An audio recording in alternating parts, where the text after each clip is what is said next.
Serious people who were fine 1 minute, then woke up in the hospital. What happened? Attention! Serious tag notice.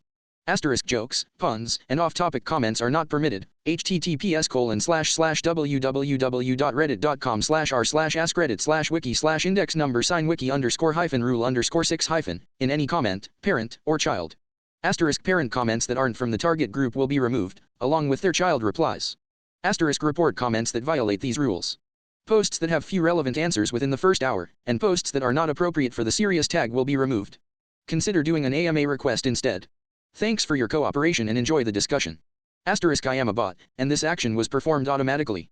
Please contact the moderators of this subreddit, /message/compose/2=/r/askreddit, if you have any questions or concerns asterisk. My dad was driving me to school and suddenly I was in my bed. I get up, open my door, and ask my family what just happened. They all simultaneously scream for me to go back to the bed. Apparently I had already asked them what happened 6 separate times. I had a series of grand mal seizures during the car ride. Went from chatty to seizing all of a sudden. My dad called our pediatrician and I was eventually diagnosed with a form of epilepsy. My dad was told to take me home and put me to bed. It was the most disorienting thing I've ever experienced. It took 6 months to feel normal again. I had a constant sense of newness with familiar things that was very weird. I had a severe asthma attack to the point my entire throat closed up. I turned blue and was lying on the kitchen floor. Woke up in my granddad's car with a straw in my throat and him banging on my back. Woke up again in the hospital. I was about 7. Was at the beach and went for a swim. I was 8 at the time. Next thing I know I'm on a hospital bed with my mom and aunt watching over me. Turns out some asshat thought it'd be fun to throw me into the water.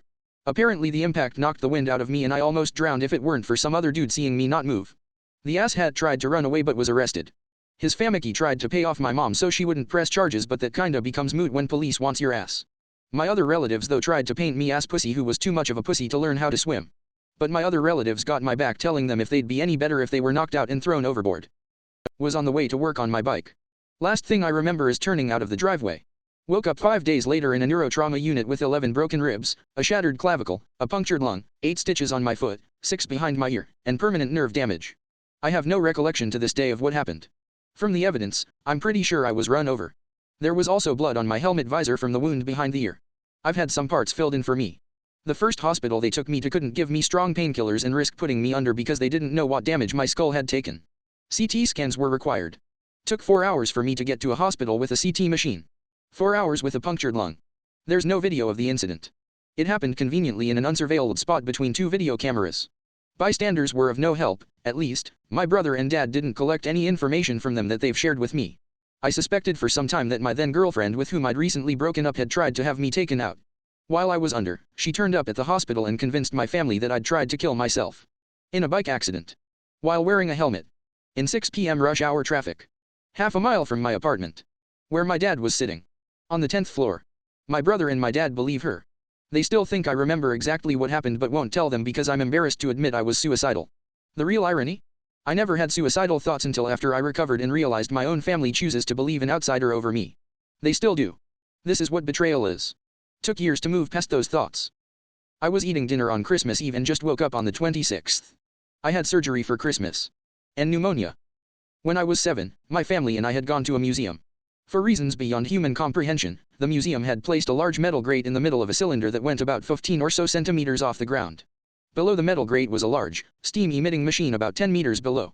I climbed up onto the metal grate and started running around with 5 or so other kids, and 10 seconds later, I slip and smash my skull on the metal grate.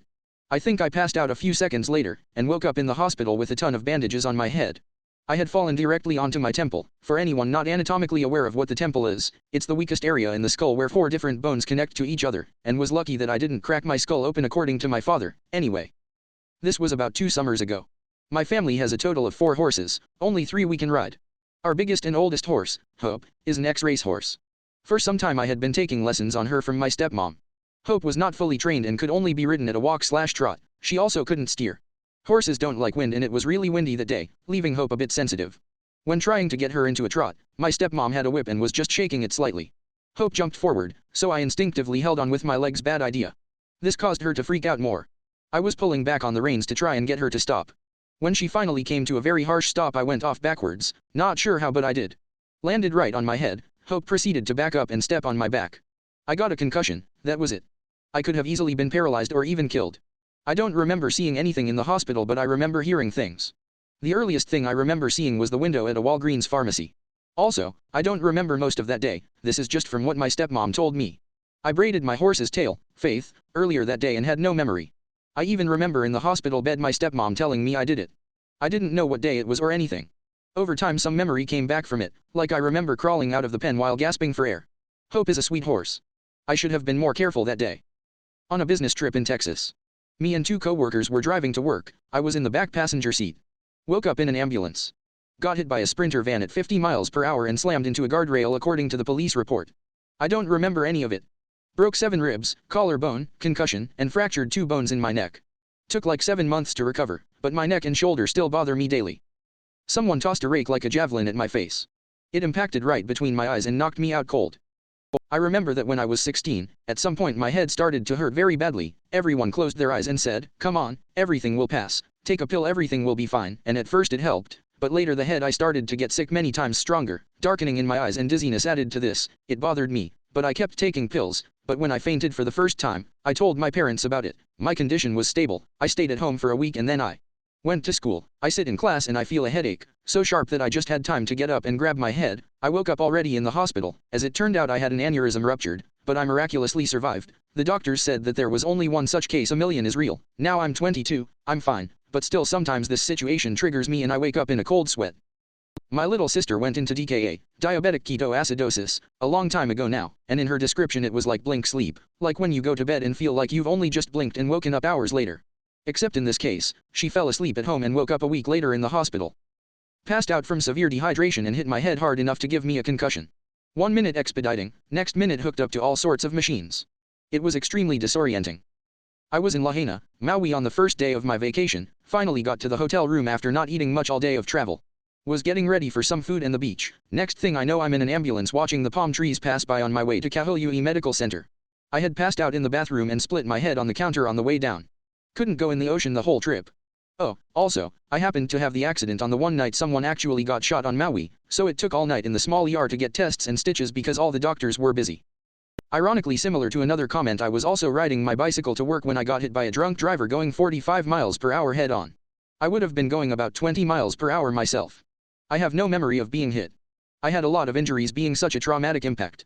Avulsion fracture to tibia, bruised lung, moderate brain injury, grade 4/5 lacerated spleen, almost fatal, broken left femur, 2 vertebrae with compression fractures, broken left scapula, broken left clavicle, broken left second rib, and various scrapes, the worst being 6x 1.5x 1 inches.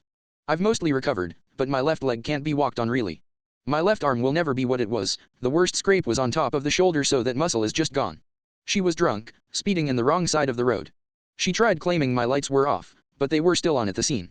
I don't know how I managed to survive, it was a collision of a total of 65 miles per hour. I wasn't even supposed to work that day either. Now the pain, my heavens, does that hurt. The first vivid memory I have was when they set my femur into place, out in traction, without any kind of pain meds. I had lost so much blood I couldn't handle any painkillers at all.